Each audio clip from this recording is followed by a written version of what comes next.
Yeah, what's good? I'm Skip, And I'm DJ.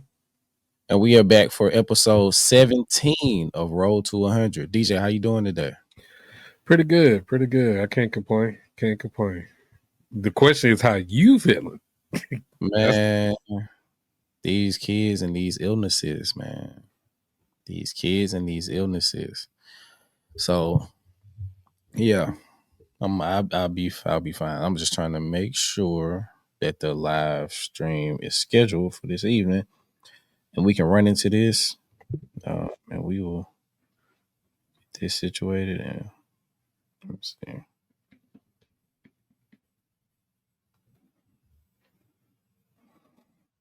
Hold on. What do we have on the docket for episode 17, DJ? oh, we got a good batch of albums on this episode, I feel. First one we got is ASAP Ferg with Darold. We got Cordae on the Crossroads. We got Dave East and A-Rap Music on Living Proof. Well, this is the only sour one out the bunch. I'm just going to say it now. But we got Ice Cube with Man Down. And the last one we got is Boldy James and Harry Fraud, the Bricktionary. Okay. If you don't mind, jump into your first one while I make sure that this live stream is situated. Okay. Well, like I said, this is a good batch of albums. I enjoyed pretty much all of these except for one. The first one, I'll just start from the top on this one. ASAP Ferg with Darold. ASAP Ferg is someone that I've always consistently liked throughout the years. Like he's always been able to, stay with a hit and essentially and just carve out a lane for himself to where he makes, great features and he also makes good music on his own. I've heard a couple of his projects. They weren't anything like super amazing, but they've always consistently at least good enough for me to enjoy them. And but this project here, I think he took the next step, I feel, in terms of his artistry and just content wise in his music. I think he took the next step with this project. Um the rapping is better, a lot better on this project. He's rapping his ass off. The content is there. I mean, he has, different types of songs. He got, the song for the girls, he got the introspective, but I mean, he just has a little bit of everything on this album, I feel. But it still has somewhat like a theme or like a cohesion to everything. Even though he has a little bit of everything, but it still all makes sense to me in terms of an actual album. And I think you mentioned, because I didn't notice until you mentioned this the other day, that he was working with Kendrick while Kendrick was doing Mr. Morale. This is around that same time frame. Well, I won't And say necessarily working with, but they were hanging out. yeah, Cause it's a video of them posted in I think in Brooklyn or something. yeah, Some shit around Mr. Morale time. And then towards the end of the album, I was like, okay, you remember I was saying, like, as I was yeah. listening to it, I was like, it makes sense. And then he get to the album, or he get to the last song on the album, and then he name dropped Dot like 5 times. Yeah. Um, So it because just, I think energy from Mr. Morale and probably some discussions that they were having during that time yeah, helped craft this album. That's what I was trying to say. Not necessarily that they worked together, but yeah, I think they, they was kicking it. yeah. And I think that's kind of what I'm trying to say too. Because when I first heard it, I mean, I didn't, because I listened to this album, I believe, before you did. So You did. I already listened to it. I had my review on it, and I remember him name dropping Kendrick a couple of times at the end, but I didn't put that two and two together. I didn't know that, so they was hanging out and things like that. So after you said that, I was able to go back and just listen to it again with a new ear to it, and I can kind of hear some of the influences now that you say that. So that actually made the project even better for me. Um, I liked a lot of. I don't think it's a song on here that I don't like. I think I like every single song on this album. But Excuse me. some of my favorite ones though is Light Work is fire. Alive is fire. Allure is fire. Chosen featuring Mary J. Blige and Shay Rock. I love that song. Demons is crazy, featuring Denzel Curry. Messy is I like that one. I like Daryl featuring Nikki Nelms. Not really sure who that is, but they had a good feature on there. I like her energy on there. But the one, and you sent me this one too, but I already knew about this one. But the song "Dead Homies," bro. Yeah, that one is fire. Yeah, like that one had me in my feels, bro. I ain't gonna lie to you, bro. Yeah. That's definitely one of the ones for sure. So I enjoyed it, and when I went back, I think I was starting to do like you were doing now, and not really Mm. doing the points on these just yet. Just give it like the baseline score. Then I go back and add like the points 5 or 3 or whatever later when I actually do the top 25. So I gave this album just a solid 8 for now, solid 8 out of 10. Initially I think I had it like at a 8.8 initially, but I Mm. but initially, I that's what I had it at first. But I took that off because, like I said, I reworked the score later when I actually compared to the other albums. But it's definitely going to the next round for me, in my opinion. So, what you got? Well, how did you feel about it? I thought it was really good. He had an album a while ago, a long time ago. Yeah, This was the one where he did the I think it was called Always Strive and Prosper. It was a while ago. And I was like, he's dope. Like I took to him more than I took to ASAP Rocky. A lot more actually. I did. I feel the same way, Yeah. 100%. So I think he's dope. I always thought he was dope. I just think he kind of like maybe lost his way in between then and now, Yeah. like sonically, at least to me. But yeah, I liked it. The first two songs threw me off the first time I listened, especially the first one. It threw me off. And so I listened to it all the way through. And then I went back and played the song 1 and 2. Because the Yeah. first time I listened to 1, I was like, it's too much going on this song. And it's just it's like a fever dream of the whole album. Right. So as I was like, oh, okay, it makes sense now. Got it. I think this album is like a mixture between something from IDK and Yeezus. Mhm. With thematic through line of Mr. Morale. This album is dope, man. I gave it an 8.4 out of 10. Mhm.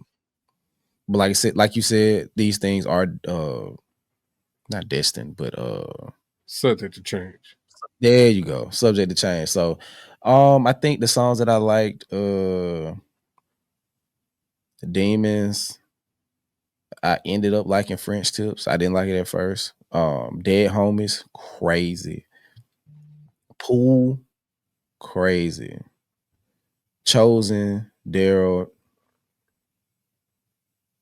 and I might have liked The Lure. I can't remember. But I liked all of these songs. I even like the song Casting Spells with Mary J. Blige was dope too. Yeah. But what I noticed is it's like, damn, like he was locking in with these people. So he's like, okay, let's see how many songs we can knock out. So he got 2 with Mary. I think let me see who else on here more than once. I think the L is it El Mean, El Mean. I think he might have been on here more than once. I can't remember, but it's a very cohesive project. Yes. 12 songs, no filler tracks. I just like ASAP Ferg, man. I'm I glad that do. he put out something that he felt like had meaning. Yeah. Like, or not meaning, but purpose behind it. Like Yeah. the whole point of dropping this album based on the interludes and stuff was dropping something that had purpose. And I feel like this album did that. This album definitely has purpose. It has meaning. It's sonically cohesive. It's good. Like, cause he knows how to create music that has that energy, so he can make a bop in his sleep. So it's like when you turn that energy into creating, ear candy, into making songs that have a higher purpose, that's a great marriage. So yeah, Yeah. it's definitely going to the next round. And like I said, I gave it an 8.4 out of 10. Okay. All right. Well, we can go into the next one. We got Cordae with the Crossroads. Okay. Let me This is this is the album that we wanted his last one to be, because he had a great freshman album, but then he hit that kind of that sophomore slump a yeah. little bit with the second one. But this one is like I'm not gonna say a true return to form, but I think it's putting him back on the right track of where he needs to be. And I think he can only go up from here if he continues like the path that he's on with this project, in terms of, because throughout the promo run of this album, he really was trying to lock in with the rappers, and Mm-hmm. he did a lot of promos where he was doing a lot of freestyles, like on air freestyles and stuff. He was really locking into showing you guys like, I can really rap, and he did that on this project. Like he definitely showed that he can truly rap with. He's definitely the best out of his like little generation, his class. I feel like he's definitely separated himself from the rest of them. For like, it's not even close. But I think this is the project where he actually knew or turned it into an actual album. He learned how to actually make an album, something that's cohesive from start to finish. Not a lot of really filler tracks in here, in my opinion. He does have a couple cringy hooks though on this Yeah. project that kind of threw me off a little bit. But I mean that comes and goes. Everybody had those moments, so I don't really. That's not a big knock on the project for me, because that's always something that you can fix or adjust or anything like that. So I don't really knock it down too far for some of the cringy hooks. But overall, it was a good, solid outing for Cordae. I felt so I got to actually know him on this project. He had a lot of songs where he was really just diving into like his childhood, his connection with his mom, because he had songs on here about his mom being in the business as well. And I didn't know that. Like, she was into acting and music, and that's where a lot of his kind of influence or start came from. It came from her actually being an artist. So he took what he learned from her and evolved it into his own lane. And I really, really enjoyed that. Um, some of the songs I liked was '06 Dreaming was fire. Summer Drive with Anderson .Paak is fire. With him and Anderson .Paak, I wouldn't be surprised if they come out with a joint album at some point in the future. They've done a lot of songs together, and I think they have really good chemistry in terms of like how they go back and forth, with each other on songs, and I like them together. So I wouldn't be surprised if they came out with a collab album at some point in the future. Um, but yeah, Summer Drop featuring Anderson .Paak. Nothing's Promised is fire. Saturday Mornings featuring Lil Wayne, fire. No Bad News featuring Kanye West. Even though we got our feelings about him, but I do like him in that song. No Bad News. Shy Afeni, that's a song about his daughter. I really like that song. That song is fire. And What Really Matters. It's also another song that I really enjoyed. So um, I think I initially had this around the same place that I had ASAP Forever originally. It was like a 8.7, 8.8. But like I said, I took that off for now. So it's just a solid 8 for now. Like, it's no, like, the lower it is an 8. It's not anything Yeah. lower than 8 in my opinion. So yeah, so it's definitely going to the next round for me. What you got? Yeah. I thought it was good too. It definitely I'm all over the place. Definitely a like a step in the right direction / return to form. I feel like it was something about that second album. I don't know if it was like he doubled down on the J. Cole-ness of it. Mm-hmm. But I do remember when we were listening to this one, you might have been the one that said it. Uh this is the album that we want J. Cole to make. Yep. Mm-hmm. I did. As far as the content, how it's structured, all of that good stuff. So Mm-hmm. because I think one of the songs he was talking about being a father and how the relationship going with the mother of his child and all that stuff. So I was like, okay. But I can't really off the top of my head remember, because like I said, I be listening to these at work now, so I don't have the chance to like type them into the computer like I used to. Yeah. But I do know Back on Road was good. Summer Drop was good. I think Pray with Ty Dolla $ign was good. Mm-hmm. Don't Walk Away was good. Saturday Mornings. Syrup Sandwiches. I think he out rapped Joey Badass too. Mm-hmm. He did. I got that in my notes too. Yeah, he out rapped him on that. And I don't count 210s, but I think Now You Know was a good outro too. Yeah, absolutely. Yeah, and I gave it an 8.3 out of 10. It was a good album. Like you said, the only thing was, a couple of the hooks, but other than that, this was a really good album. Shout out to Cordae. I think the second album might have how it was received, I think, and how he's probably looked at the label probably helped him prioritize how to move in the respect of, okay, I'm not going to be a superstar. Yeah, so I just need to make the best project as as possible. Yeah, and make true connections with my fans. Exactly. So I can build at least yeah. So I can build a rapport to have some type of staying power, because I can't go for the home run swings and go viral and be the mainstream hit every time. It's not going to work like that unless you're somebody with a huge backing, you know what I'm saying, like a Drake or somebody like that has, the machine in a sense behind them to really work their songs and things like that.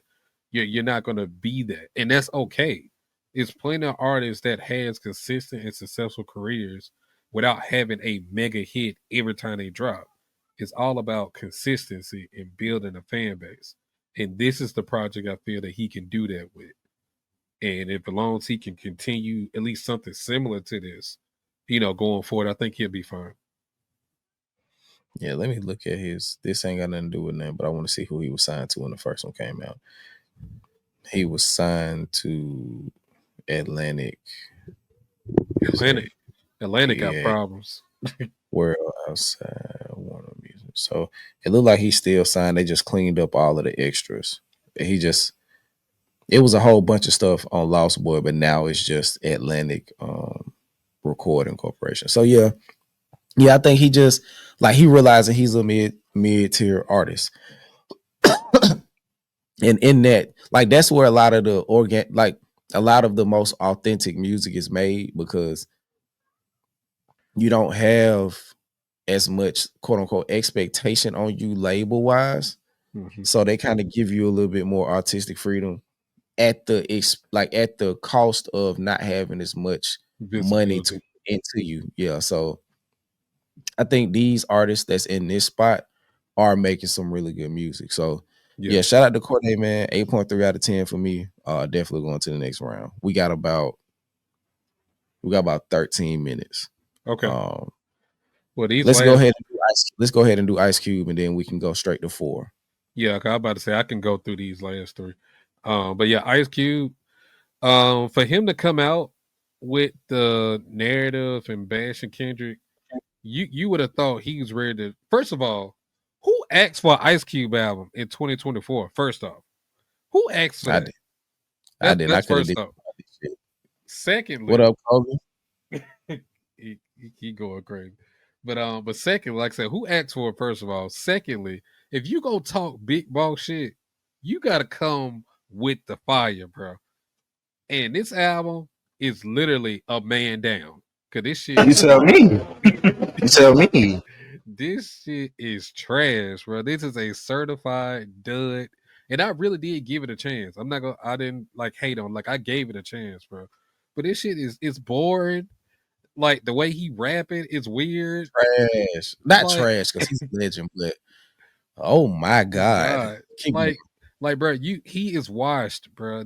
He's not the same Ice Cube from 1996, 1997, Death Certificate, Lynch Mob. This ain't the same Ice Cube, bro. It's just not. And that's okay. You don't have to get back. Every legacy artist in terms of except from that era, y'all don't necessarily have to make music, bro. y'all be able to diversify y'all portfolios enough to where y'all have multiple streams of income. You already at legend status. What are you trying to prove at this point? I think the thing is, they just still want to do it. Well, if you go do it, at least make the shit sound good.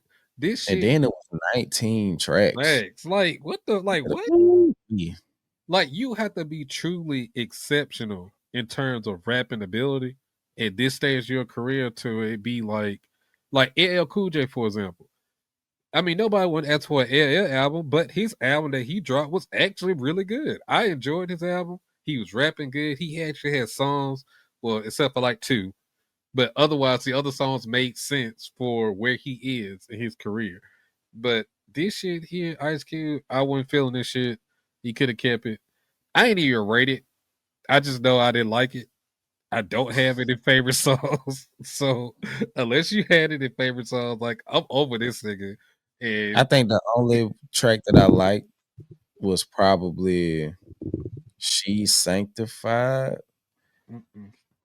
And that's it. Like I say, I always give an album a 5 for being submitted on streaming platforms. He wrote his name at the top. Yeah, man. I gave it a 6 out of 10. It wasn't good, bro. But I can't do that. At that point, you disrespecting the West Coast.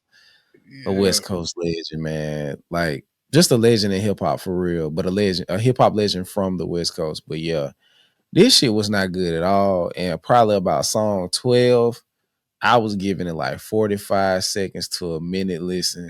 If it wasn't getting good by that minute marker, I was skipping it. This shit was so not good. This shit was not good, bro.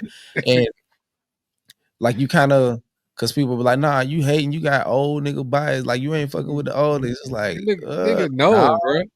Cause 5 albums later, we get Missionary. Yes. I'm not here.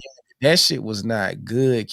It's like he was rapping so slow, just no sauce. Like this nigga rapping like he act like, hey, come back. Hey, Smoke. I can rap again. Like, nigga, shut up. Like, bro. Ain't nothing about this album worth revisiting. It's not, bro. I have not revisited. Like, it's not, because it's not even like on no old head shit. Like, it ain't cool. Like, it ain't smooth. Like, I don't even know if the beats was good. It's just like that shit just went it, bro. It went it. It almost feel like he made the whole album at his home studio by himself. Probably did. Shit, he probably did. But I mean, he got features on here though. It's like now one song that I did like I can't remember the name of it, but it was about the dude who had got out of jail. Dude, I think he had been in jail like 20 years, but Ice Cube still sounded weird. I'm sorry. It's like you don't come back off of. Let me see, because we ain't supposed to be spending this much time on Ice Cube in this track, and this not good ass album, because that's what it is. It's just not good. Let me see. I think it was JD Lynch Mob. Facts. That song was cool. But it was just like, nah, bro, this shit just not good. It's not good, and it's so fucking long. I gotta listen to this whole album. But yeah, man, 6 out of 10, old ass flows trying to convince me that you their favorite. What's the next one, man? We can go to Dave Let's East. talk about some actual fire. Yeah, we go to Dave East and A-Rap Music. Living Proof. Very good. Yes, I've recently become. Yeah, I'll say I've become a Dave East fan. Like he's actually starting to come around to me in terms of like just his artistry, like the way he do music. Because for a while, I wasn't really feeling Dave East for a long time, to be honest. But I don't know. Recently, I don't know, the stuff that he's been putting out. It's been really good, and this was like one of the starts of that. Listening to this project, I really like that he has his own unique style, his own unique sound in terms of how he raps, how his voice sounds. Like I can't name anyone else that sounds a rap like Davies. Like Like he's they ate a Brillo pad. yeah. Yeah. But still, like I say, I like that though. I like that he's unique enough to where if I want to hear him, I'm going to him. I'm not Yeah. going to somebody that does what he does better. Like if I want to hear him, I go to him. So and A-Rap music, I've always liked A-Rap in terms of like, his production or him and his team, how they do production. Um Now granted, I mean some of his stuff does sound a little dated, but overall on this project, I think he did really good in terms of the beat selection, samples, everything. Like I think he did really good on this project.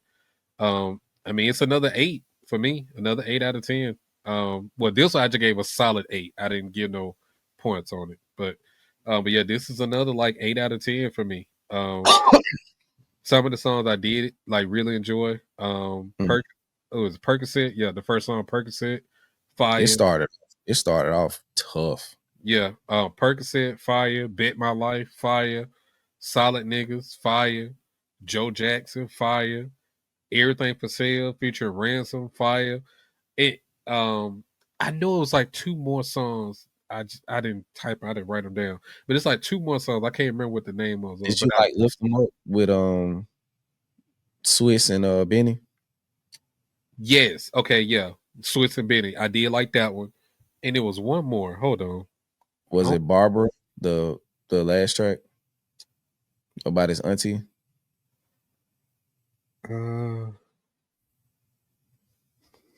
Okay, so it was 3. So the Lift 'Em Up was Swiss and Benny. The Other Side featured Stacey Barth, and then Barbara. It was the last 2 that I was thinking of. Yeah. Yeah, this when I was listening to it, because I was just like, man, this Dave East, man. It's gonna be one of them ones. Cause it's 2 projects from him that I've like 3 counting this one. Kyrie Chanel came out in 16. Beloved came out in 18. I don't know about Paranoid. I don't know. In this one, like those are the 3 ones that I remember. And this shit is really good. Shout out to A-Rap Music, man. These beats was going stupid. At beat after beat after beat after beat, going stupid. You feel what I'm saying? Like, but yeah, the first like 6 songs, like I think by the time I got to song 10, I was like, this shit might be special. And then I think it was a couple songs toward the back end. Maybe not song 10, maybe like song 7, 8. And I was like, okay. And then it kind of like regressed back to the mean because I was like, oh shit, this like might be like top 10-ish type shit. But it ended up coming down to 8.3 for me. But yeah, I did like Rundown with Millie's. I thought he was gonna get a verse. Other Side, Barbara, Everything's for Sale, Lift 'Em Up, Percocet was fire, Bet My Life, Solid Niggas, Walk With Me. It was some really good songs on this project. Very solid overall. Definitely making top 25 based on, I can't even say definitely no more. There's so many albums that's getting in this room right here in this 8.0 to 8.3, 8.4 space. So it's hard to tell. That means it's gonna be a lot of good albums. It's a lot of good albums that came out last year. So I'm happy about that. And then if you like the song Everything for Sale with Ransom, bro, go to the project they dropped together, bro. They dropped the album together called The Final Call. That shit tough, bro. From start to finish, every song tough, bro. And I'm not exaggerating. Every song is tough too. In my Not opinion. you becoming a Ransom fan. You know I like Ransom, but at the same time, I'm gonna cook this nigga because as far as the cadence, how he rap, it is the same, bro. But I rap in circles. I circle rap and I rap in circles. But he can rap though. Yeah, like you can't take that away from him, bro. You can tell he's mastered his skill set clearly.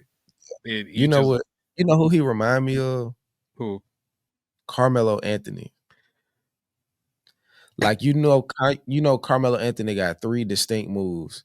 Yeah, Like bully ball, once he gets you on the block, go off the glass, jab step from mid range, yep, and the crossover into the pull up.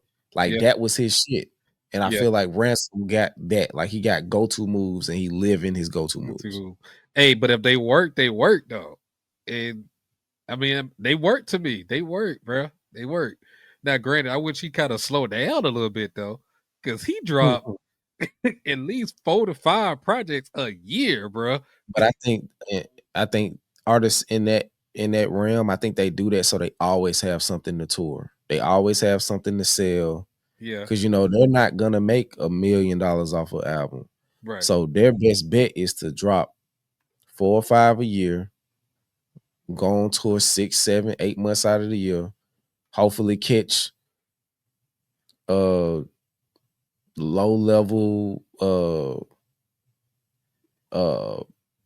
get a low level booking on a festival bill or some shit like that, and just continue to work their shit, so because the most of their money will come from touring and merchandise and their diehard fans buying their physical copies and shit like that. So they just got to work the pavement more, so I respect it.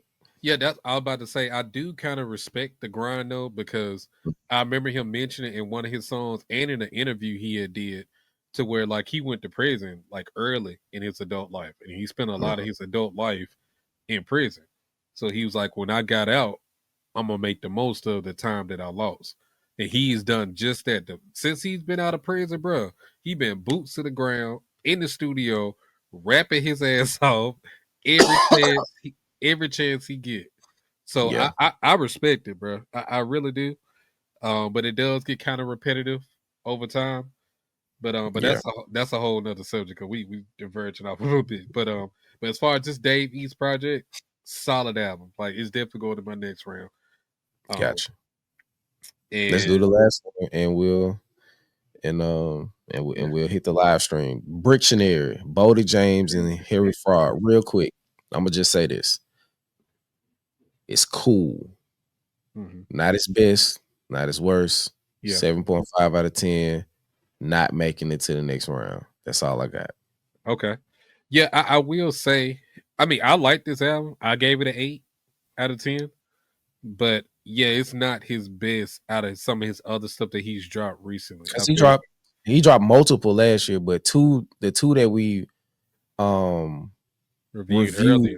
The other one was better than this one. I can't remember the name of it, but the other one. Yeah, so I was gonna mention that, like, cause he's another artist, kind of like Ransom, that releases multiple times a year. He dropped, I think, an EP and an album this year already, I believe, if I'm not mistaken. So yeah, he be working, bro. But overall, I did like this project. I like Harry Fraud as a producer. Like I really like how when he when he does his his work, he lock in with the artist. Like for the most part, it's rare that you get a Harry Fraud, like 1 or 2 Harry Fraud songs on the album. Like no, if he gonna be producing, he doing your whole shit. Yeah. for the most part, and I really like that about him because he's good to me. I really enjoy like his production style, and he's only gotten better over time, in my opinion. But I do like this marriage with him and Boldy in terms of the sound they try to create here. Some of the songs I did like was "Pressing My Bunk," the song "Rabies" with Benny the Butcher. I think Benny out rapped him on that one, in my opinion, on that one. But overall, still a great song. I like Cecil Felder featuring T Grizzly. I like Shrink Rap featuring Babyface Ray. I like the Detroit connection. He got on the project. I like that.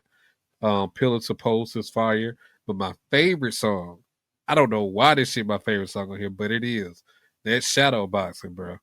Shadow Boxing. That was good, yeah. Shadow Boxing is so tough to me. I don't know why, bro. But when that shit came on, I was like, oh no, that's the one.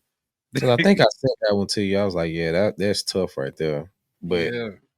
I just, Yeah, he does get a little bit repetitive. He does. And like I said, this is not his best project last year out of the other ones that we've already listened to. So I don't know if this gonna make it, like, in terms of like this batch of reviews. Yeah, it'll make it to the next round, but it probably won't make my top 25 though. It may be like in that 25 or 26 to 30 range, or honorable mention or something like that. But I don't think with all the other stuff I've known, even out of this batch, because it's not better than the Davies album, it's not better than the Cordae album, it's not better than the ASAP album. So just out of this batch, them three is already ahead of it. So It's better than Ice Cube, though. I ain't even mentioning that bullshit. But yeah, like I said, I enjoyed it, but I don't think it's making my top 25 though. So. Gotcha. But yeah, man, thank y'all for tuning in to episode 17 of DeCypher Road to 100. Depending on what time we finish the live stream, we may do it tonight. If not, we'll do it tomorrow. So y'all will have both of those no later than Monday. And then we'll get ready for 19 to 20. Yeah. And then finally we can get to our top 25 albums of 2024. Better late than never. But like I said, this was extremely thorough. So peace and love to all of the Dakotas. And until next time, we out, y'all. Peace.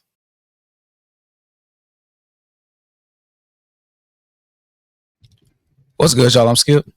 And I'm DJ. We are back for episode 18 of DeCypher Road to 100. Yes, sir. Oh, man. I'm not going to lie. This got weird the closer we got to finishing. What you mean? I think I just got a weird relationship with completing shit. Mm-hmm. I don't really know how to explain it, but like, you know how like when it's the last day of school and you want to leave, but you don't know what you're gonna do when you leave. Mm-hmm. It's kind of feel like that. Okay. It's like I know we got another one of these to do, but it's just something about ending it. I think because it's lasted so long, that just feels weird. I don't know exactly how to explain it. Well, I mean, we got it coming right back, but this time, when we do it this time, we won't be on such a time crunch. We'll actually have time to really like sit with the projects a little bit longer than what we was doing with these, and because we got a lot longer to work with. So I'm definitely excited about the next one, but this group of 2024, I don't care what nobody say, argue with your mama. But 2024 was just not all about Kendrick Lamar and Drake. Okay? Absolutely not. Kendrick Lamar and Drake was the headline, yes. But we had some fire ass undercards. You understand me? for the rest of the fucking year. And I mean that shit. Because 2024 albums got some bangers, bro. Left and right, bro. It was a good time, man, going through a lot of these projects. So I mean, without further ado, let's go ahead and jump on in episode 18. Yes, sir. We got a good batch of projects right here. It's not a project on here that I don't like. I mean, I like some more than others, obviously. But the first one on the list, we got Kodak Black with Trill Bill. We got Snoop Dogg and Dr. Dre with Missionary. We got Bob Vylan, somebody I never heard of before. Bob Vylan, okay. Before like a play on Bob Dylan.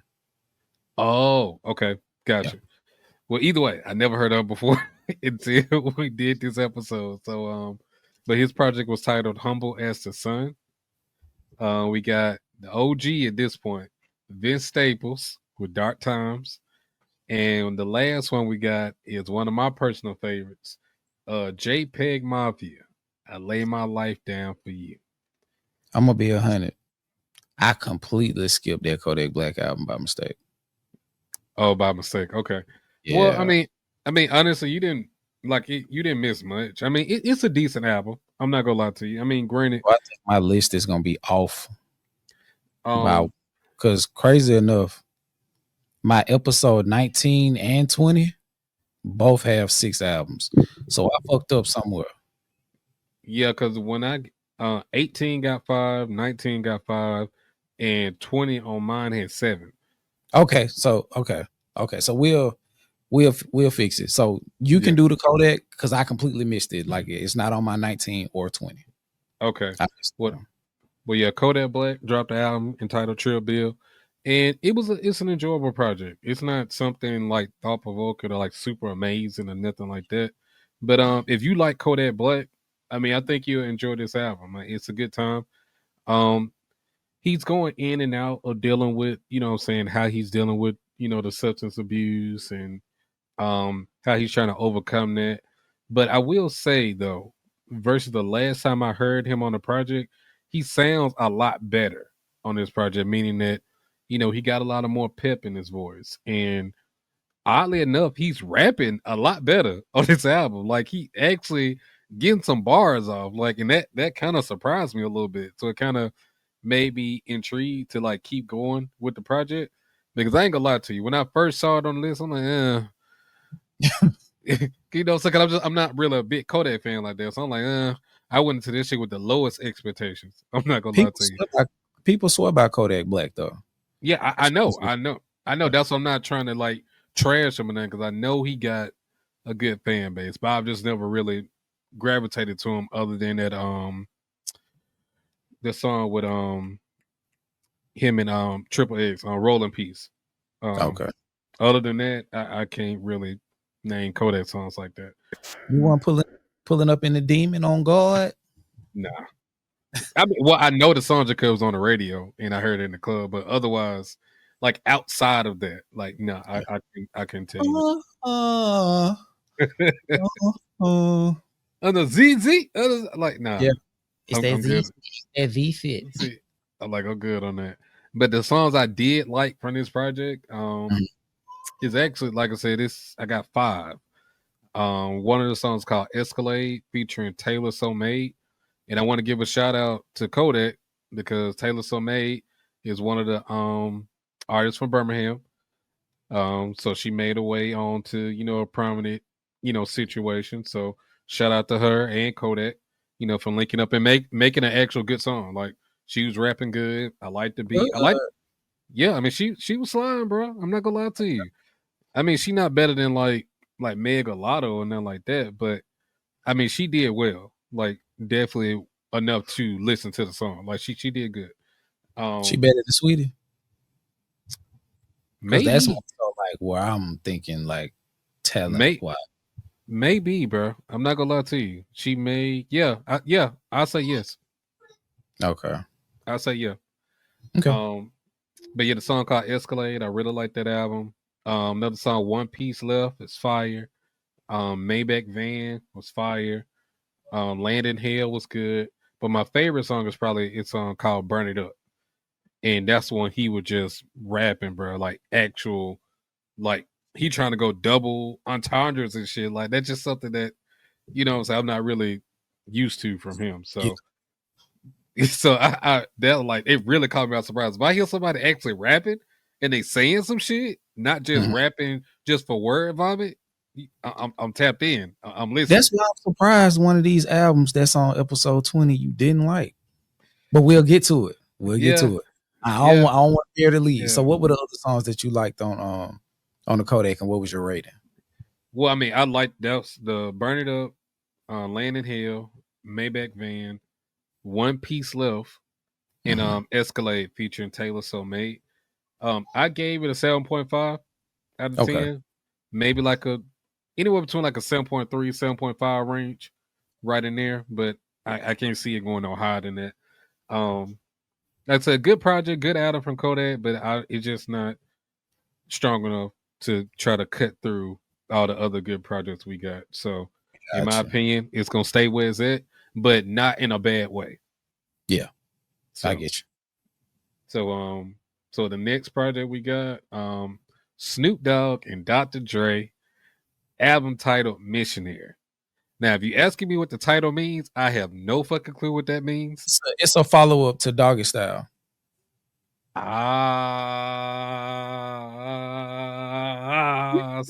see you, bro. I see you. Doggy Style.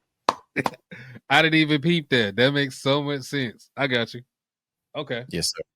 Well, I will say, if that's the case, I think this is well, not great, but it's a really good follow up to that album. I really do feel that way. This is a really good album. I wanted to hate on this shit so bad because when Yeah. I saw this shit on the list, I'm not fucking with Snoop in real life. I'm not. Cause that nigga's an idiot. He's a flip flopper. That nigga don't stand on shit.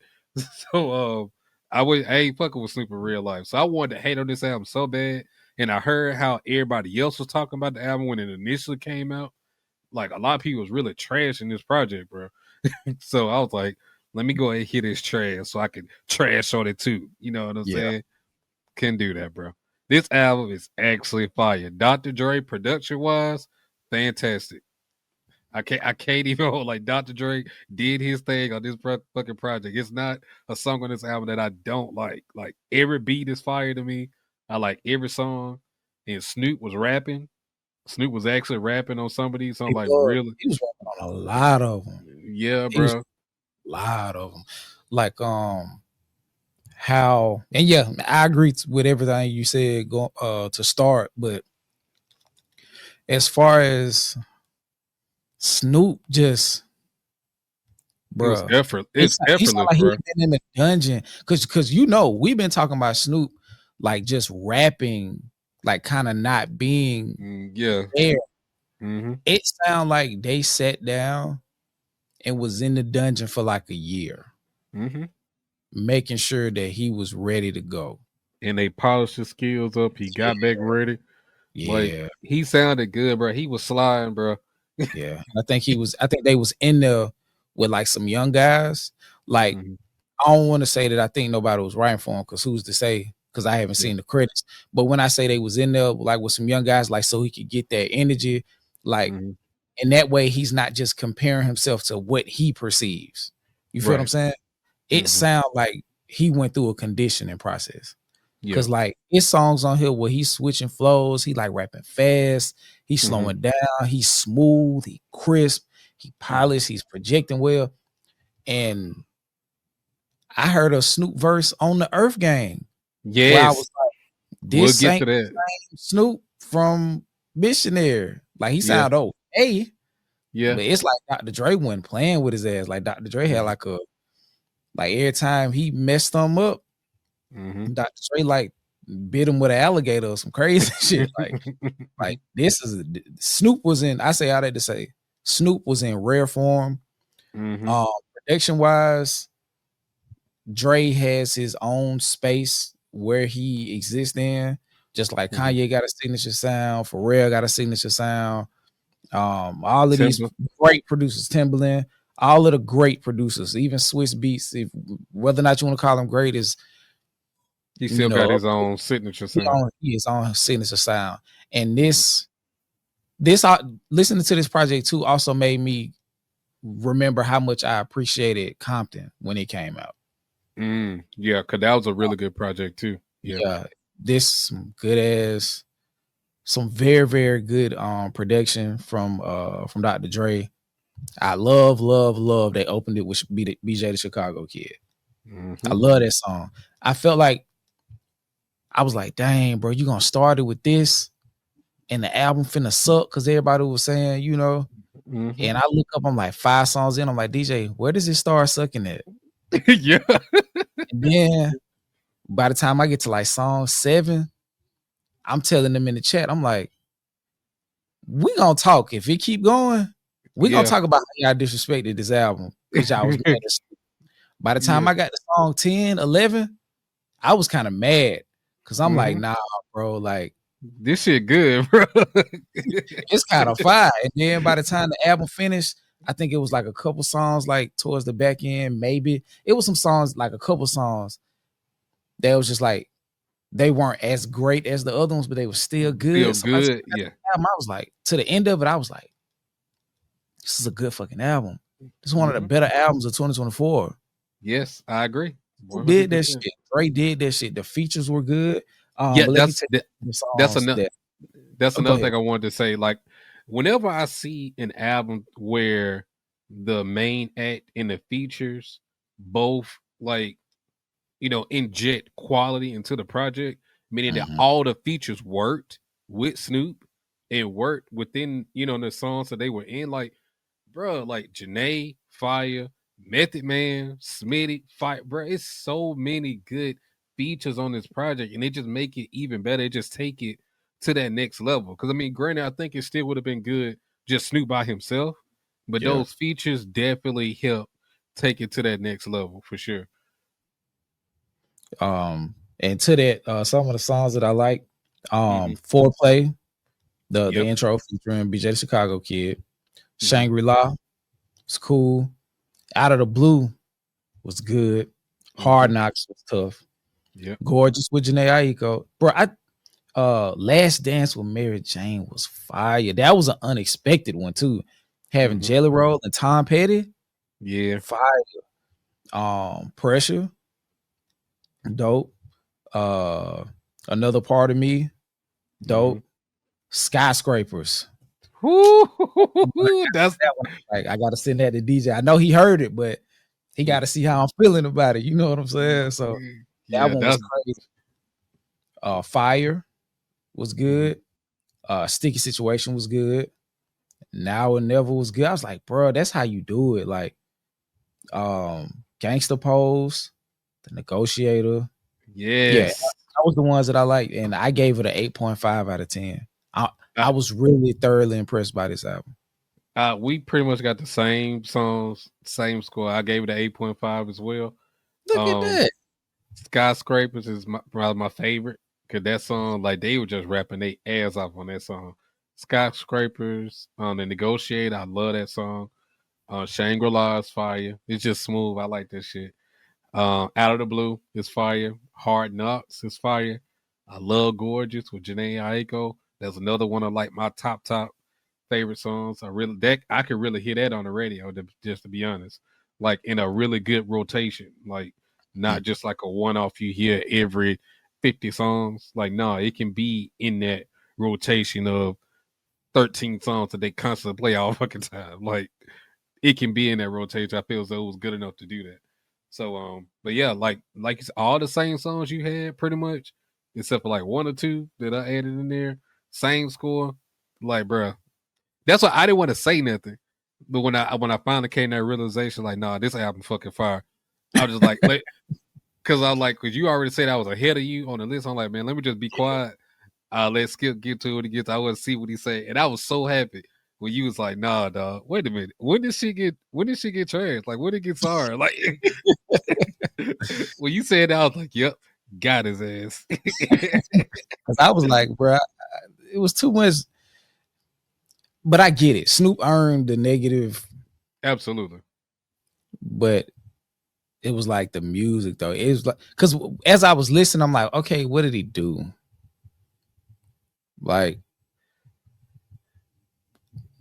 we was kind of like, people was kind of treating him like he was Kanye. Like Snoop just did some goofy shit. But I mean, it's because it's warranted because he was like that's one of the biggest like hypocrite situations you can think of. Like you bash everybody for supporting Trump and performing at his inauguration the first time and anybody who supported Trump and this and that. And then the next go around, Trump get back in office. You right there with him performing and shit and talking about, oh, it's bigger than that. We got to have a better perspective. We got to learn to see both sides. And I mean, I'm not Republican or Democrat. I'm a Crip. Like, nigga, what the fuck you talking about? That's what I'm saying. Goofy shit. That's goofy shit. Like, it's what like, we gotta, I think, I can't remember if I talked about this, but we're going to go to the next album. Yeah. A lot of these people in entertainment, they be pro corporation in the first place. And that just leads to them doing anti-black shit because the corporations be anti-black. But definitely that album is definitely go to the next round. What's the next one? Absolutely. Let's see, we got, you said Bob Vylan? Vylan. Bob Vylan. Okay. Yeah. Bob Vylan with Humble as the Sun. Yeah, I remember what I told you. Bruh, I was not expecting the way this album sounded at all. It completely threw me for a loop. Like, I'm like, what the fuck is like this reggae, British. Like it just completely threw me out. I did not expect it, and that's what I sent it to you. I was like, Skip. Yeah. I was like, Skip, bro. You not just wait till you get to this one, bro. You not go. It's not what you think it is. I just had to give you that disclaimer. At least on that one. I had no idea. I was like, what the? But okay. But What? Why? Yeah. Okay, let's go to the next song. Nah. Did you deal drugs? Okay. You I don't know. Then it was over and I was just like, okay, like it was an experience. That's what I'll say. This album was an experience. Yes. Some of the songs that I think I liked, because I didn't really write it in the list. I know, my bad. Humble as the Sun. I don't know if I like that song. You don't like the first one? I'm not sure. Dang. I can't play it because I don't want to get suppressed. But I think I'm Still Here, Ring the Alarm. He's the Man was bad. Like bad in a good way or bad as a no, bad? Like bad in a bad way. Like he's a man. Is that the song? He's like manly man. Is that a song? Yeah, I ain't like that one. But those two, you know what it felt like? It felt like he was making protest music for non-black people. That's what it felt like. Yeah, that's exactly what it felt like. Like it felt like whitewashed protest music, and that's cool. Yeah. Because it still has somewhat of a message in there. It does. It had a lot of messages because it was a lot of and I won't say it was like the project wasn't bad. It was cool. Yeah. It was a lot of, it seemed like a lot of local politics. And I can't relate to that. Like, that he's like kind of, but I think the part that we can kind of is just like the powers that be, even at the local level, still do fucked up shit. So I get it. It put me in the mind of some of the like boots on the ground people in Birmingham that I kind of like follow on Facebook and Instagram and stuff like that. And it's like, that's the type of stuff they be saying. Like, I don't know if you follow, and it's not a plug because 96% of the people watching this not from where we from, but like Beham Now, the Instagram page, Beham Now. Like, I think it's one girl, I think her name like Satura Danley or Satura Dudley, something like that. But anyway, she like she be like staging and scheduling and orchestrating a lot of protests. So as I was listening to it, I'm hearing that, like that energy, like it more so feels like it's to reinvigorate the people who are on that day-to-day grind. Like not the glamorous part of it, but just like the monotonous, just push the pail a little bit forward every single day. That's what it felt like. But I could tell it was like it had grunge elements, I guess. Like punk rock. Like you said, it had like some Jamaican elements in it. It was just so far. I didn't have any expectation, but like the more that I look at the album cover, the more appropriate it feels. You know, but I think those two songs are songs that I remember. I think maybe Hunger Games. Hunger Games was good, yes. But it wasn't a lot of standout songs. So I'll say Hunger Games, Ring the Alarm, I'm Still Here, and maybe Humble as the Sun. I can't remember because like I just remember it being so off-putting. I think that's what I remember about that song. But that was because I had just got through listening to some I had just finished listening to Missionary. So it was just like so unexpected, like tonally. So I had to listen to this album twice to like let their first listen just be like, okay, this is a palette reset, and then go into it, actually trying to critique it the second time. I was like, yeah, this is definitely not our environment, but hey, a lot of the language is the same as far as what he was speaking to. It was just the genres he was using and how he was using them just wasn't necessarily for my taste. So I gave it a 7 out of 10. Okay. I mean, you gave it a little bit higher than me. I mean, I gave it, well, no, never mind. because I initially the first time I heard it, because like you said, it was just so off put. I'm like, what the fuck? I couldn't understand like what category or like what box to put this in, and then listen to all the other albums. Like I was kind of getting like concepts and stuff bleeding over from other projects. So I think that first listen was kind of bad for me personally, because I just wasn't like fully invested in it, because I was just so stuck on like other stuff I was listening to. So that first time I read, I was like, nah, this shit awful, bro. I gave it a shit. I gave this shit like a 6.5 the first time I heard it. But on the second, I listened to it 3 times. So on the second listen, I'm like, okay. And then when I on the second listen, that's when I sent you the text. When I sent you the text about it, I was on my second listen then. So and then the third listen is when I actually really got to where I enjoyed, some of the songs that was on there, because I just kind of let it sit in and resonate and kind of hear what he was actually talking about. And like you said, it is a lot of like boots to the ground, protesting, motivational, like uplifting for the people that's around him. And I get it, and I support that. But I don't think it's as far as just like production wise, it's just not better than a lot of the other projects on the list, in my opinion. But some of the songs I did like, and then we can go ahead. I mean, if you ain't got no more, we can go ahead and go into the next one after this. But I got on Humble. It's a song. I love that song, bro. Like he was rapping on that first song, bro. That song was fire. Humble is the Sun. Rain. It's the Matrix song in parentheses. I didn't really get the correlation with that, so I didn't really understand what that means. Maybe if I did a more like thorough deep dive, maybe I can get the connection. But I just still like the song. Hunger Games, Right Here, and Gyak, GYAG. I don't know. Get yourself. Yeah.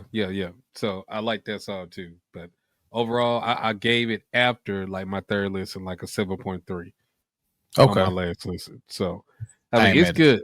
It's a good project. I don't know if I would necessarily just recommend it to other people, but if I you would just kind of know what your taste is. Yeah, before I say like, hey, listen to this. You know what I'm saying? But like you would have to like of one of these next albums for me to recommend it. Depending on where you go, it'll make sense. Yeah. But it's a solid project, but it's staying on this round, unfortunately.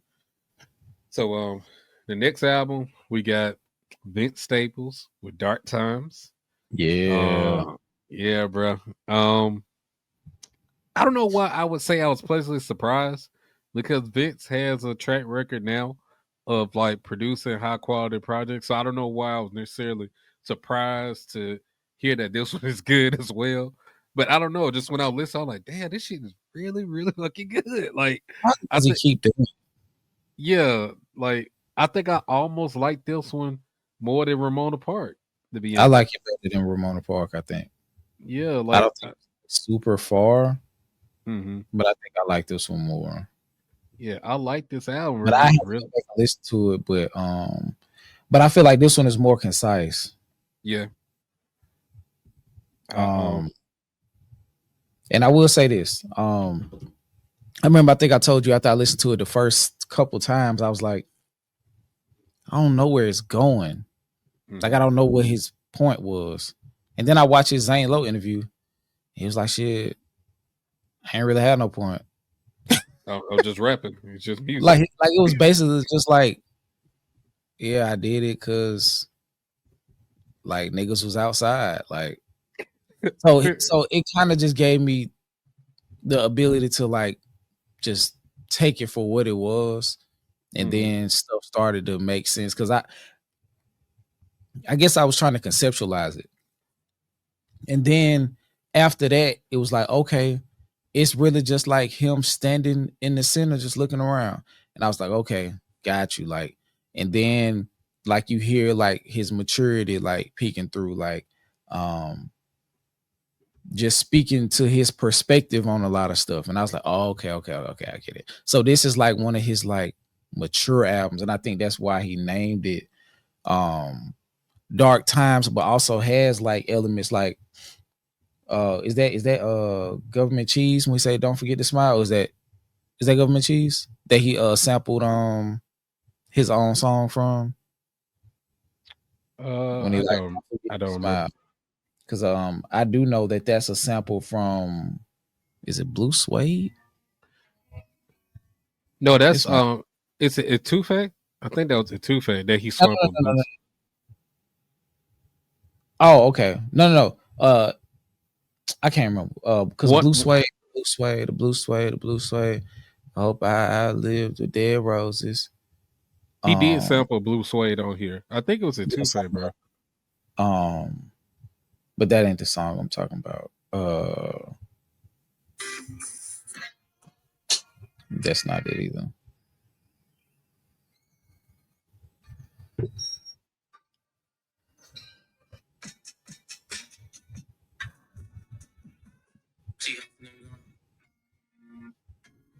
Yeah, it's Government Cheese.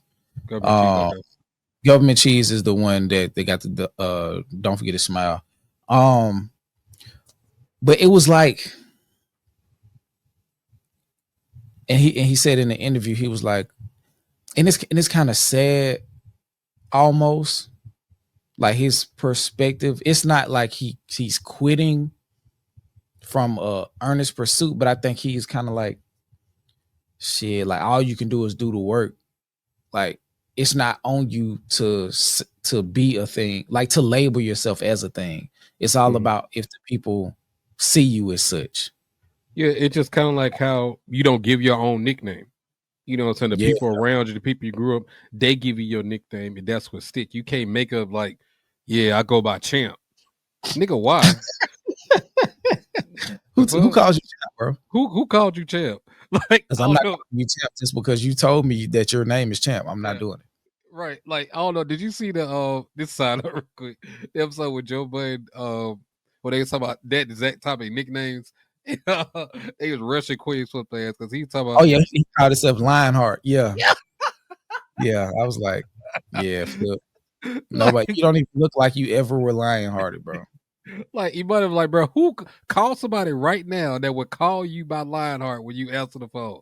I want to hear it. I thought that was I saw that shit. But go ahead. I'm sorry. But yeah, like I feel like this is one of his more, from his perspective, openly mature albums. Black and Blue. I love that song. A lot of maturity in that song. Government Cheese.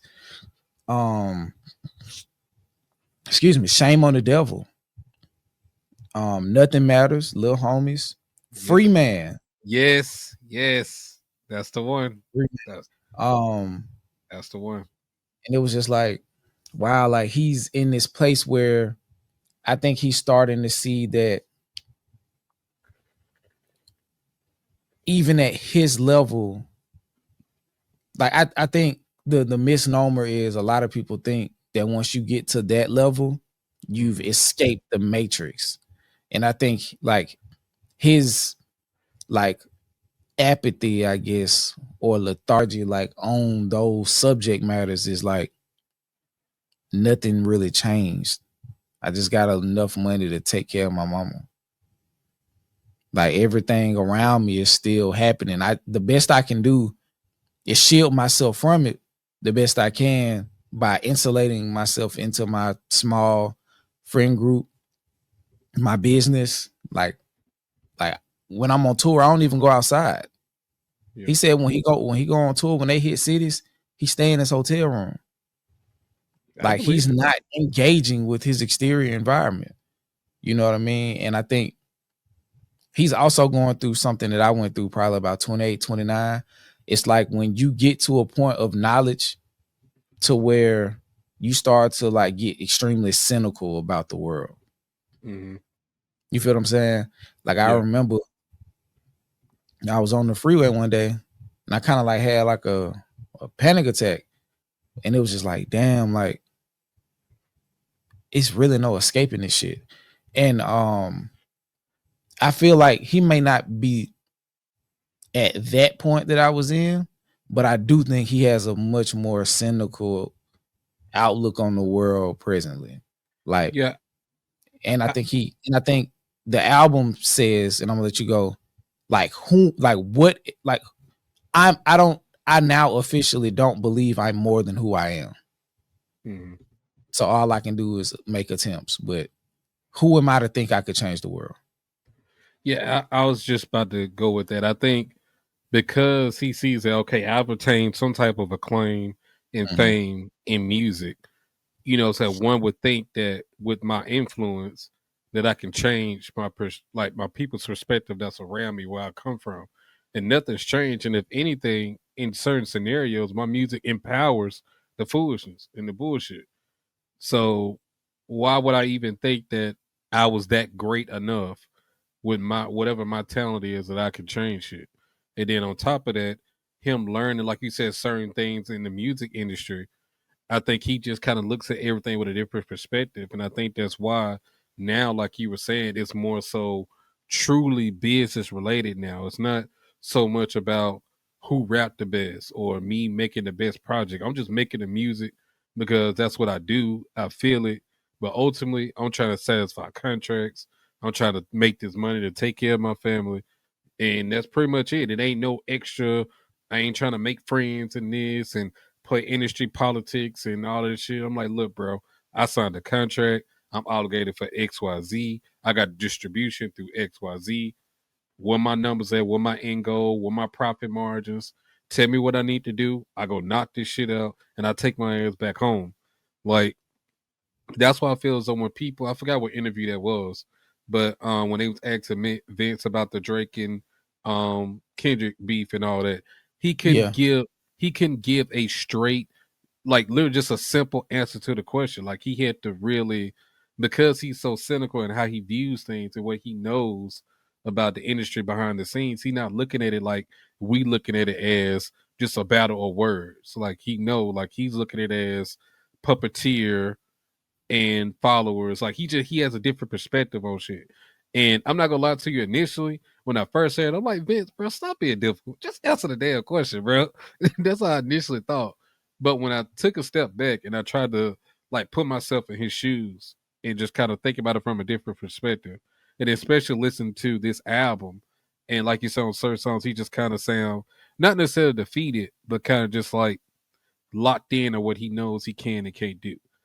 I kind of understood a lot better in terms of why he don't have a simple yes or no answer to this shit, because it is a lot of politics and things behind what happened with the Drake and Kendrick shit. Whether, say we just look at it for base values, a rap battle, it's still a lot of politics because the biggest label or biggest conglomerate in music is sponsoring both artists. So they win either way. Yep. So I could definitely understand why he may feel that way. And I'll never knock his perspective because he has way more knowledge and experience than I ever would, being, as an artist. So I have to take it, with that respect in mind. So, but either way, regardless of how he views the world, he gave me a great ass album. Yeah, I definitely enjoyed it. Yeah. And I don't want to say defeated. I think, because if I said that, let me reel it back. I think he saw his power scale. You know what I mean? Like his power level, he only go up to 1 million, but you need 100 million to really go up against. And I think he also realized that a lot of these entities like have unfathomable power scale. Mm-hmm. You feel what I'm saying? So it's like, I also think with the Drake and Kendrick thing and just a lot of shit, I just think he's like, bro, it's so much deeper than that. Yeah. I mean, it is, because we talked about that as well. It is deeper than that. But I think he's talking about something from an even deeper perspective than even we know about. Because like I said, his ties to UMG. Oh, no. I mean, like, because to give you context to what I'm saying is, the place he was at when they asked him a question, that was like a city count. It was like some local government meeting about, it was kids asking questions to how could they better prepare themselves for, like, I think where they were in high school and going forward and getting city aided programs, because they're trying to enrich themselves, but like the environment is hazardous. It had nothing to do with music. So I also think Well, he said it. He was like, so when they asked me that question, that was at the end of a 3-hour panel where we had been talking about trying to find ways to enrich the lives of these kids. So that's what I mean when he was like, it's big official. I was like, bro, like, you asking me about a rap battle and there's 300 kids in here trying to find a way to improve their life. I don't care. Yeah. Because even if you look at the battle, like you were saying, to your point, to a large extent, like that, like that shit for the peanut gallery, number one. Number two, the person, like, regardless of who you think won, UMG won. So like that's what I'm saying. I agree with you for that perspective, but I think he's like, okay, if you're asking me about that while we're here, it just shows that like you're not locked in. It's gonna take it's just gonna take so much more to get. I think it made Vince feel. I think it made him feel small. Like we gotta reprogram y'all with a different perspective. Yeah, that's what I'm saying. Like, that's what I'm saying. I think it made him feel small, but it also like got him to the point was like, yeah, bro, all I can do when I go outside is what I'm gonna do while I'm outside. I can't stress myself on the happiness of people who I won't get to see and won't get to touch. All I can do is, let's say if I'm a gardener, all I can do is plant the seeds and water them. Like, I can't make the plant grow, and I definitely can't make it blossom. So it's like all I can do is do what I feel is best. And that could be something like I'm here, first of all. Like, I'm here for the kids. I'm telling niggas to get out the streets. I'm telling you, like, in this album in particular, like, that shit ain't sweet. You know what I'm saying? Like, I'm trying to give the people that's around me game, like, trying to get them out of situations that, you know, aren't necessarily helpful, because I've been through them, so I can speak directly to them. And on top of that, bro, I'm burnt out. Like, bro, I don't even want to insert myself into nothing. Like, so much shit going on, bro. Yeah, nigga, I'm happy to be alive, bro. First and foremost, I'm happy to be alive and not be in jail. Because he was saying on one of the songs, he was talking to his homeboy who was in jail, and he said they was having a conversation and they was cool or whatever, you know, or kicking it or whatever. And Buddy said, like, shit, you think I'm coming home? Oh no, Buddy said, I'm coming home soon. And Vince was like, I wouldn't be a good friend to let him think that.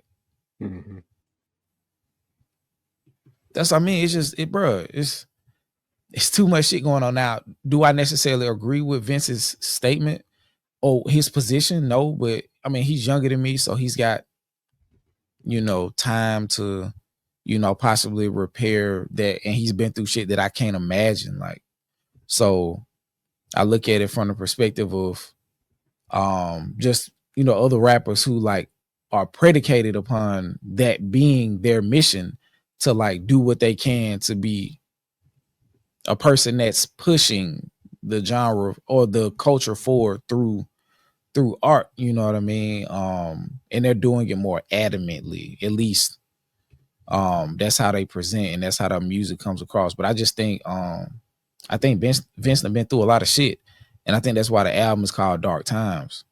You know what I mean? So I can't tell him to have more fervor at this time, because I don't know what he's done. I don't know how many doors been closed in his face when he's tried. You know what I mean? And I think the line on Etouffee spoke to that. He was like,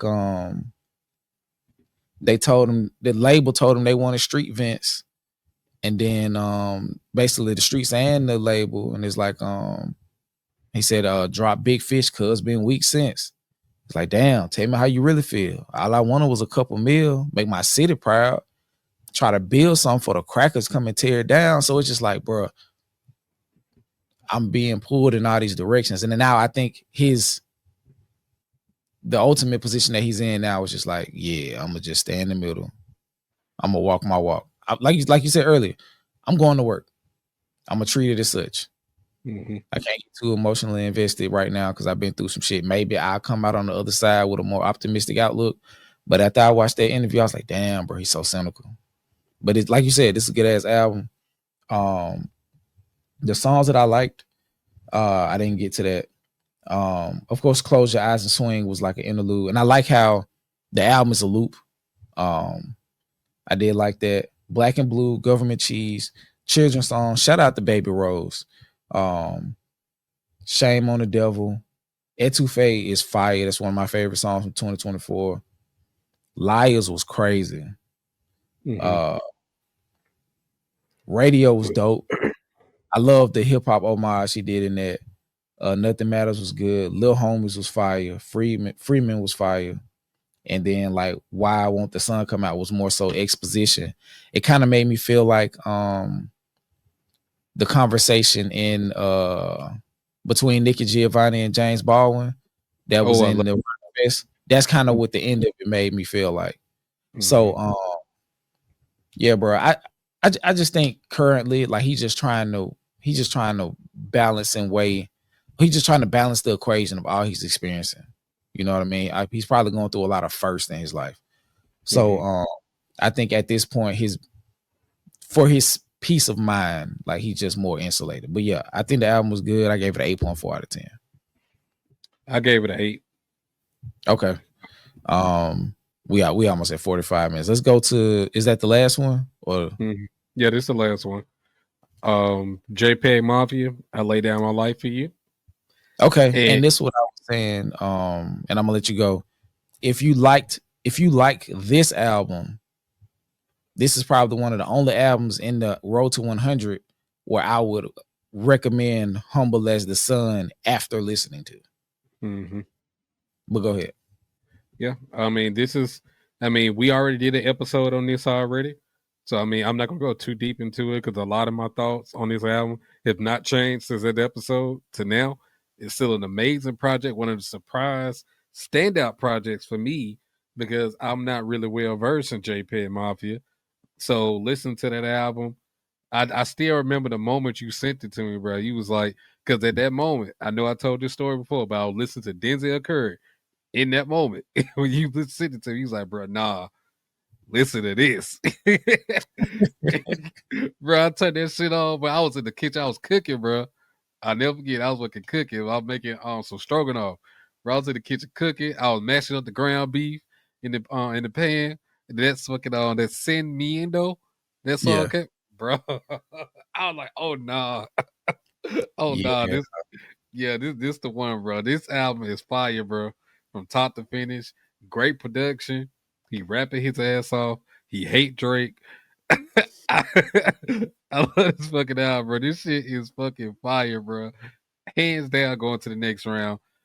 Possibly even, it's definitely top 15, maybe even top 10. I'm not gonna lie to you. It may be top 10 material. But either way, it's on my list. I just don't know where yet. But it's definitely on my list. Top 5. Possible top 15. Definitely not top 10. Oh no. It may be that 10 to 15 range for me. I'm not gonna lie to you. I ain't mad at it. I'm definitely not mad at it. I'm gonna give 5 songs that I like. I'm gonna keep it to that. Sin Maido or whatever the case. Ex-military. Definitely ex-military. JPEG Ultra with Denzel Curry. I'll be right. Yes. Hold on, wait. Cause okay, let me do mine real quick. Sin Maido. New Black History, ex-military, either on or off the drugs, and don't put anything on the Bible. No. I recover from this instead of don't put anything on the Bible. That's the last one. Yeah. Some of my favorite songs was Sin Maido, Ex-Military, JPEG Ultra featuring Denzel Curry. Great song, great collaboration. It leads into Denzel Curry project very, very well. I'll Be Right There, and Don't Rely on Other Men. Those are probably my 5 if I had to choose. But I like every song on this album. Like, it's not a song that I don't like. So, what did you give it out of 10? I mean, it's definitely an 8. Initially when we did the review, I gave it was like an 8.7. But I took it off because, like I said, I'm gonna have to go back and recalculate and revalue some of these points for my 8s and stuff. So I'll just keep it where it's at an 8 for now. It may be higher by the time I'm done with stuff. I gave it an 8.3. I think at certain points it's just so loud, and I think that you good? Yeah, no, I'm good. Okay, I just think it's so loud at certain points, like just unbearably loud at certain points.